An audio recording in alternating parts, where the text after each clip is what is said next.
Roma Wines present Suspense.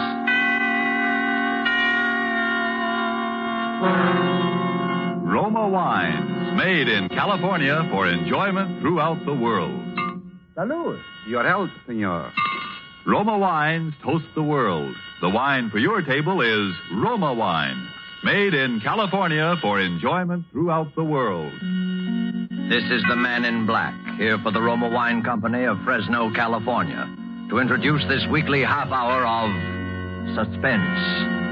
Tonight from Hollywood, Roma Wines bring you Miss Michelle Morgan, Mr. Philip Dorn, and Mr. George Coulouris in a suspense play dealing with a painting of a beautiful woman, her lover, and a husband, and with an assassination for which only the death of one of these three could atone. And so with Portrait Without a Face, and with the performances of Michelle Morgan as Colette, of Philip Dorn as the artist Paul Degel, and of George Coulouris as Charles Garbeau, we again hope to keep you in suspense.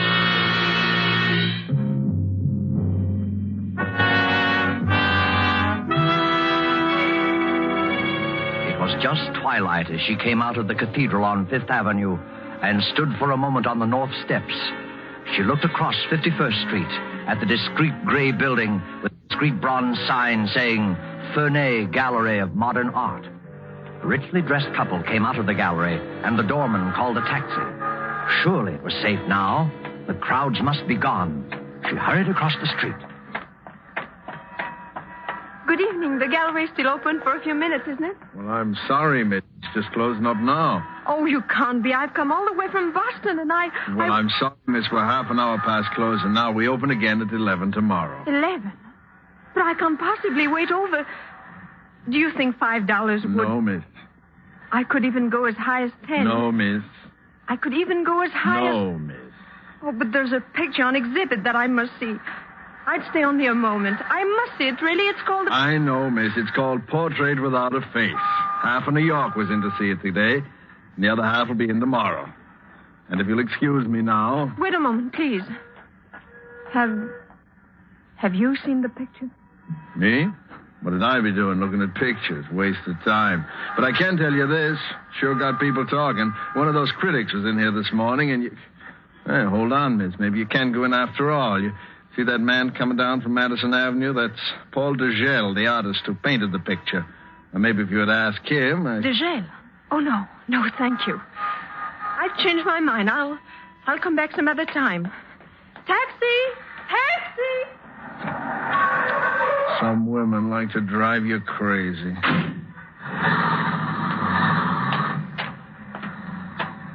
Evening, Mr. Degel. Hello, John. How are you? Thank you, fine. Is the exhibit driving people away? That woman seemed to be in an awful hurry. Huh? She was trying to get in, sir. In fact, she offered me $5 What? She offered me $5 if I'd let her in, and then she raised it to 10. And Wait. She offered you money? Did she want to see Portrait Without a Face? That and nothing else, sir. She was pretty insistent about it, too. She must have known about your work in France, Mr. Degel. Had quite a foreign accent. Foreign accent, you said. John, is Mr. Fournier in? Well, yes, sir, he is. He's in the back. There's some men with him. Good. I want to see those men. I want to see them immediately.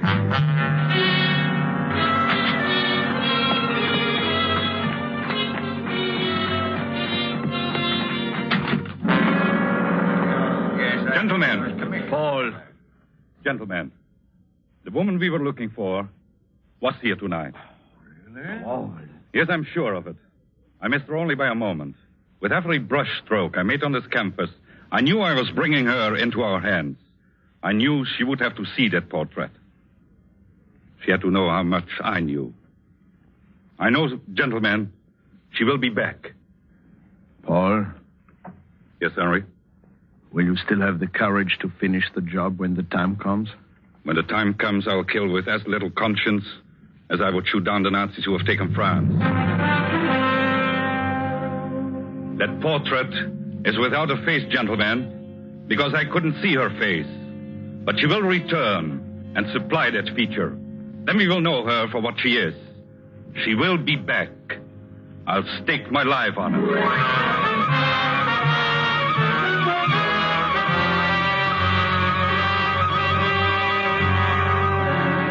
Tonight, for Suspense, Roma Wines bring you as stars Michelle Morgan and Philip Dorn with George Coulouris. You have heard them in the prologue of Louis Pelletier's story, Portrait Without a Face, which is tonight's adventure in Suspense.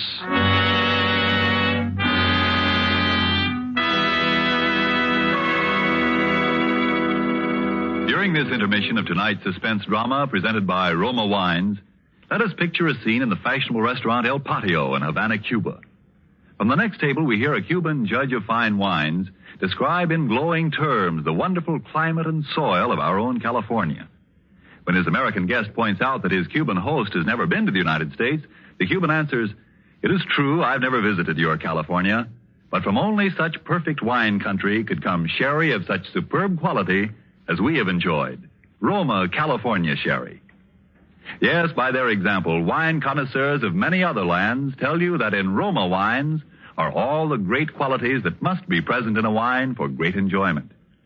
It's for this reason these wine experts of other lands import Roma wines from great distances to be enjoyed as a rare luxury. But for you, this luxury of other lands becomes a daily pleasure, because you can enjoy any of Roma wine's many different, taste-appealing wine types without additional charge for import duties and expensive shipment from great distance. These two great Roma wine features, superb quality and small cost, have made Roma wines America's largest selling wines. Why put off another day your enjoyment of this splendid quality, such thrilling taste appeal? I'll spell out the name for you. R-O-M-A, Roma Wines, made in California for enjoyment throughout the world. And now it is with pleasure that we bring back to our soundstage Michelle Morgan, Philip Dorn, and George Coulouris in Portrait Without a Face, a tale well calculated to keep you in suspense.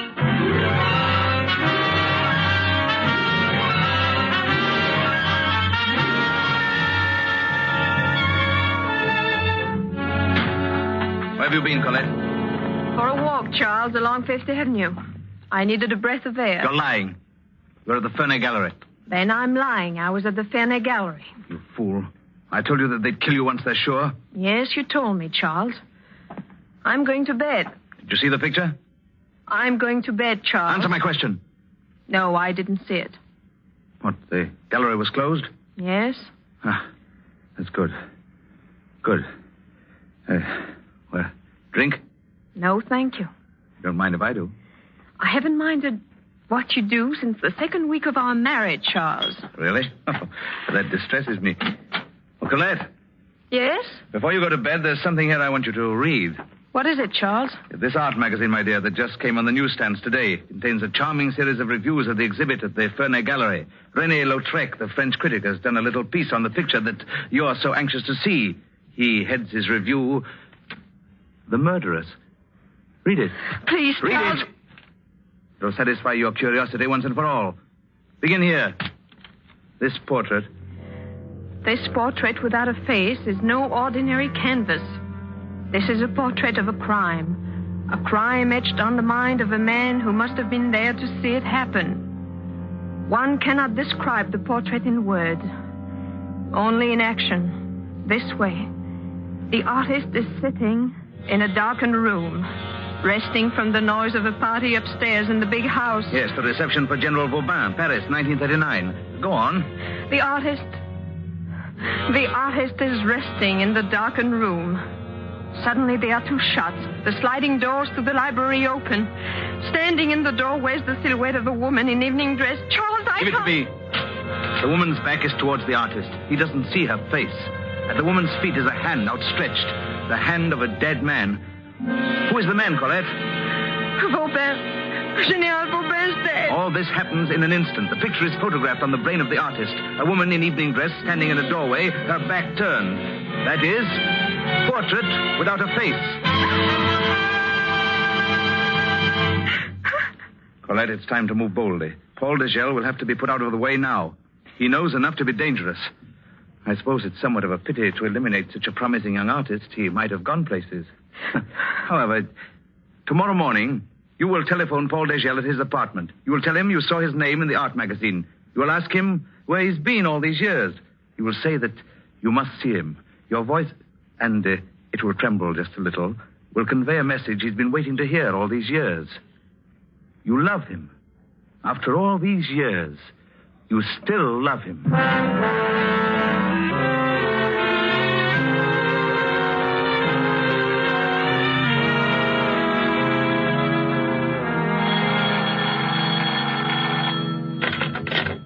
Hello? Yes. This is Paul Dugel. Colette. Darling, where are you? Where are you? Yes. Naturally, every day. Every moment. Of course. Anywhere you say. Then the Carlton? To Carlton. What time? 1 or 2? 2. Then at 2 o'clock, dear. Till then... Yes, till then. I'm so happy, Colette. Goodbye. Goodbye, darling. Goodbye, Paul. Oh, that was very convincing, my dear. So much sentiment in your voice. See that it doesn't affect your actions. It's your life or his, Colette. So you've told me. Well, remember it. Stand up. Let me have a look at you. Oh, yes. Oh, you're crying, Colette. How touching. The lovers parted. The lovers reunited. April in Paris. Chestnuts in blossom. Charles, please. Wouldn't he love to know you married me? Me, of all people. And how I'd love to see you two meet. Colette, what will you say to him? What can you say, Colette?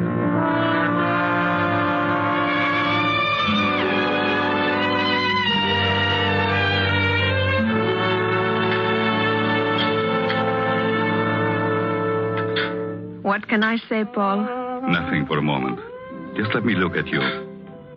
With Monsieur Odenau? No, not yet. Not just yet. Yes, wait. Bring us 2 sherries, will you? Thank you, monsieur. I'm changed, Paul. You can see that. A little. A deepness around the eyes, perhaps. You've been unhappy, Colette. Yes. I wrote to you almost every day for a year. I couldn't answer, Paul. Colette, why did you run away? Oh, you mustn't ask me. Was there anyone? No one in my heart. No one ever to fill your place. I thought when you didn't come back that... Oh, darling. You were right to think anything of me. I thought of Charles Gavot.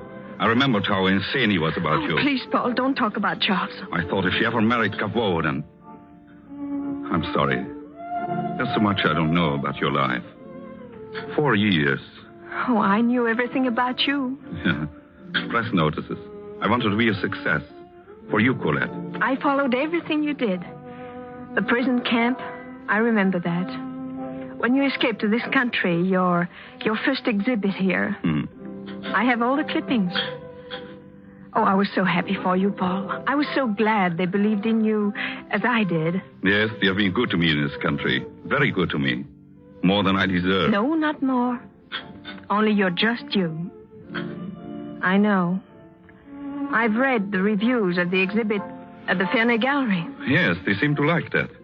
Paul, I want to see that exhibit. Of course, Colette. Anytime. No, not any time. I want you to show it to me tonight. Tonight? Please, Paul. After the crowds have gone from the gallery, my first look at your work in so many years, I don't want to share it with anyone. I just want there to be you and I. Well, then that's how you shall have it. Darling, of course, I want you to see it. I want you to see every piece in the exhibit. There is one that has attracted considerable attention. Portrait without a face. Oh, yes. I read about that one. There is much of my life in that painting, Colette. Certainly much of the past 4 years. But your work on it has been so worthwhile. No, not entirely. Not just yet. Colette, do you remember the death of General Vauban? Vauban? That was sometime in 1940, wasn't it? 1939. The year you left Paris. Oh, yes, that's right. As you recall, Vauban was our greatest advocate of air power. There were people in Paris who hated Vauban and wanted him out of the way. Your friend Charles Gavot and his newspapers were the general's bitterest enemies. And do you know a curious thing, Colette? What, Paul? Some of the best people in France were duped by Cavot's newspapers into believing that Vauban was an arch criminal. Yes, I remember. Briefly, some deluded woman fancied herself a modern Joan of Arc and killed Vauban, thinking she was saving her country. A woman? But they say the crime was never solved. It wasn't, but it will be, I think, very soon. Yes, I'm sure that... Forgive me, darling. I hadn't meant to burden you with this. Oh, it is yourself you must not burden, Paul. You have given this matter much of your life. Much of your thought, haven't you? All of my thought, Colette. When I wasn't thinking of you. Or painting. Painting? When I was painting, I thought of you most. I think that in every picture there was something of you. Sometimes the light on your hair. Sometimes the way you hold your hand. Even in Portrait Without a Face? Is there something of me in that one? In that one? 2 sherries, monsieur. Oh, yes, thank you. Yes, Colette. I think that even in that one there's something of you. And it's very strange because you... Well, anyway, tonight you'll see for yourself. To you, darling. To our reunion, Paul.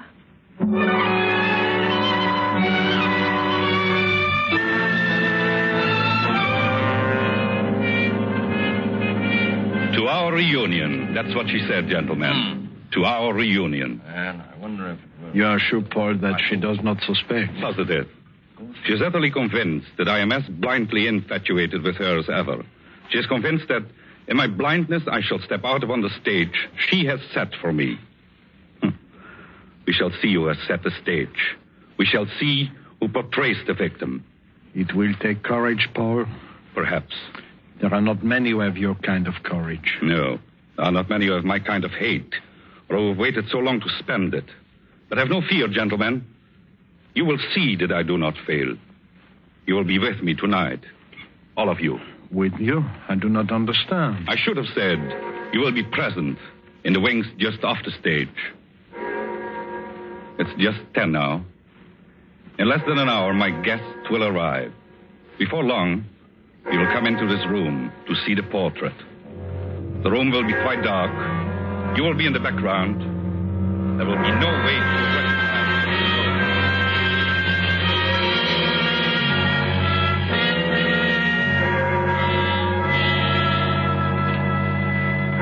You haven't much time. Are you ready? Yes. Wait, which purse are you carrying? That black one on the table. Hand it to me. Good. Just the right size. Oh, don't look so wide-eyed and innocent. You've seen a pistol loaded before? Charles, couldn't we? Perhaps it would be best for me to have a look in on you and Degel this evening. Oh, please, Charles. How do I know that you'll do what you're told? Well, you said it was his life or mine. But you're a sentimental fool. You might... I'll do what I'm told. Very well. Remember, I'll be waiting across the street on the cathedral steps. I'll give you till 11 o'clock. If you're not out at 11... I'll be out. Yes. Yes, you'd better be. It's ready to fire. Here's your purse. The pistol, you see? On top. Watch out when you pay the cab fare. Yes, Charles. I'll be waiting for you on the cathedral steps. And you have till 11 o'clock.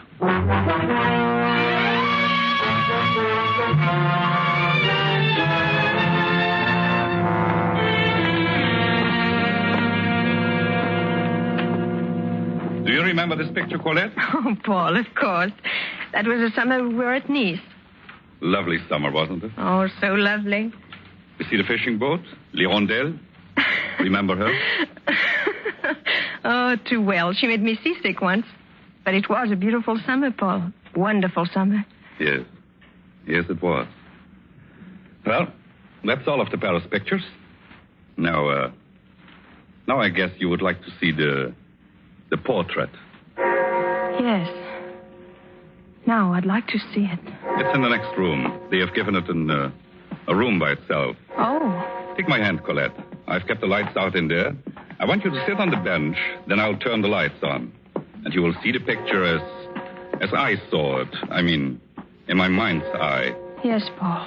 This way. No, careful. 2 steps down.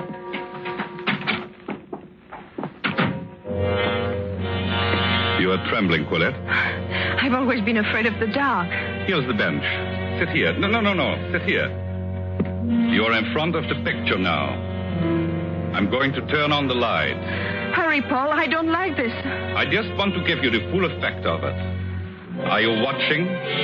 Straight ahead. Yes, Paul. So, may I present then my portrait without a face? Paul! Oh, Paul. I thought you would find it effective. Now we'll put aside pretense. You know who that woman is. She's Colette, standing in the doorway of General Vauban's library. The hand of the dead man at her feet is the hand of General Vauban, my friend. That blood on the floor is the blood of Vauban. The blood that is touching the evening slipper of Colette. Stop it, Paul. Stop it. I've waited a long time for you, Colette. 4 years. I said then that I would make someone pay for the murder of General Vauban. We have a committee, Colette. We formed it back there in Paris in the dark days just before the war broke out. The committee knows everything about the people who planned the death of Vauban. The committee knows who did the murder itself. Settling with that person has been my special assignment. I have been your special assignment. Your special prize. Is that what you mean? That's what I mean. Oh, I don't care, really. Not now. You cared enough to want to fight back. You came here armed. Oh, no. Don't open your purse. I took the trouble to remove the pistol while you were taking off your coat. No, not this one in my right hand. That's mine. This one. This pistol here. It is yours, isn't it? Yes. French make. Did Charles give it to you? Charles? Yes, Charles. I knew you married Charles. I found it out just before I lost track of you 2 years ago. I knew you married Charles, and I knew why. And you told me this afternoon. Yes, I made you believe that I didn't know about Charles. I want you to come up here to the gallery. I knew you had to come here to find out how much I knew. Charles was right. He said it was your life or mine. He's very clever, Charles. Do you remember when you first met him? I warned you away. I remember. You were impressed by Charles and his politically wise friends. But you didn't know that Charles had sold out his country. I didn't know. You had duped him to believing that Vauban was a traitor. Charles dominated your mind. He controlled you as an hypnotist. They needed someone to murder Vauban, so you were chosen. You were to be the savior of France. You exulted in the role and you believed it. Yes, up to the very last. Up to the last moment. Then I didn't see how I could go through with it. I couldn't bear the thought of killing a man. You're lying, Colette. No, Paul, no, listen to me. I stood there looking at Vauban, the pistol in my hand. He looked up. He started walking toward me, telling me to give him the pistol. I felt dizzy. Oh, I wanted to run away to... But I raised the pistol. There were 2 shots. And he fell at my feet. I dropped the gun. Then you opened the library door to escape. Yes. I ran out on the terrace and through the garden. I ran blindly and fell. Then I felt a strong pair of arms lift me up. Charles was there. You told him you had killed Vauban. Yes, I begged him to take me away to... I needed someone desperately. He promised me to take me out of France and let me forget. Oh, Paul. Paul, turn out the light on that horrible picture, please. The light stays on, Colette. I want you to keep looking at the picture. That picture was painted for a purpose. And now the purpose is going to be fulfilled. Paul, will you believe that I didn't want to kill Vauban? 4 years I've waited, Colette. Now it works out according to plan. I didn't want to kill a man. I didn't want to go away with Charles, but I was in too deep. Paul, listen to me. I've loved you, always. You must know that. After tonight? After you're coming here to kill me? Open my gun, Paul. Open it up. You'll see that it's empty. I took the shells out on my way here. Oh, why don't you do it, Paul? It's true. I knew I couldn't go through with it.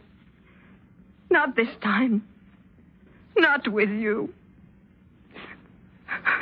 Paul. It's too late, Colette. Paul. Keep sitting on that bench, Colette. Keep looking at the picture. Don't move. I won't, but you must believe me. Paul! I'll wait. Just look at the picture, Colette. The picture. Listen. Please listen. I'm telling the truth, Paul. My gun wasn't loaded. Listen, Paul! For you, Deschelles. It's yours, sir.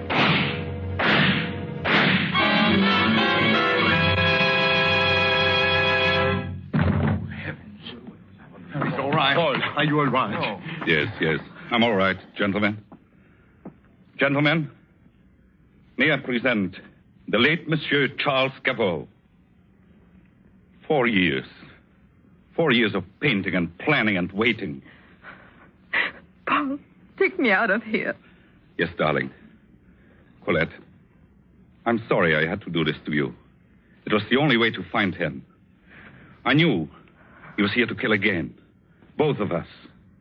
Charles? Charles killed Vauban. I picked up the pistol you dropped that night, Colette. It had never been fired. Charles was never certain you would have the nerve to go through with it. At the last moment, he took a hand himself. The shots that killed Vauban were fired from the terrace. In your terror, you believed that you did it. Charles let you believe it all these years. Oh, Paul. I knew he would follow you here tonight. I left the door open for him. He came downstairs when we entered his room. He could hear us talking. I wanted him to hear. I needed time, Colette. Colette, I'm sorry. That was the only way to meet him face to face. Oh, Paul. Don't ever leave me. Never leave me. Never, Colette. We are together now. For always. But before we go, there's one thing left. You see this knife? For us, that is the end of Portrait Without a Face.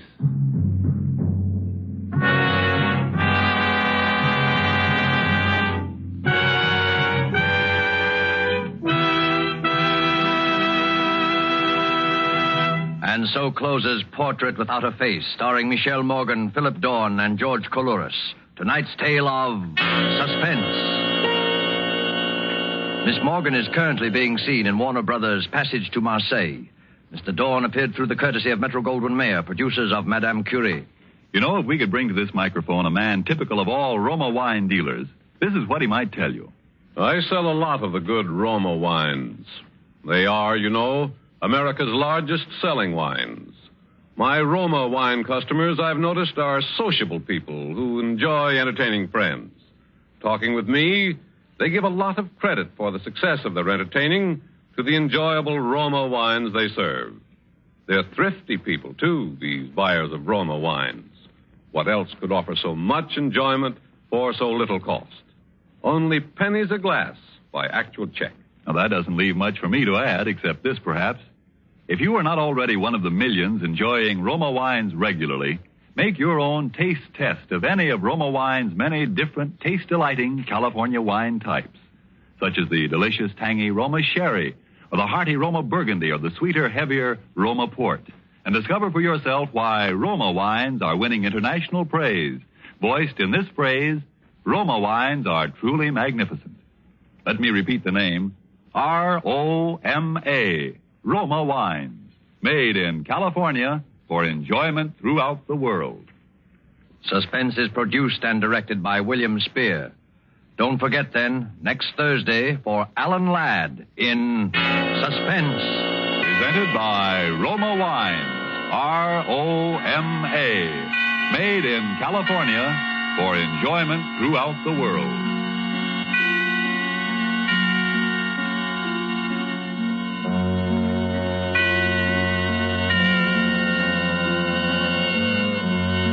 This is CBS, the Columbia Broadcasting System.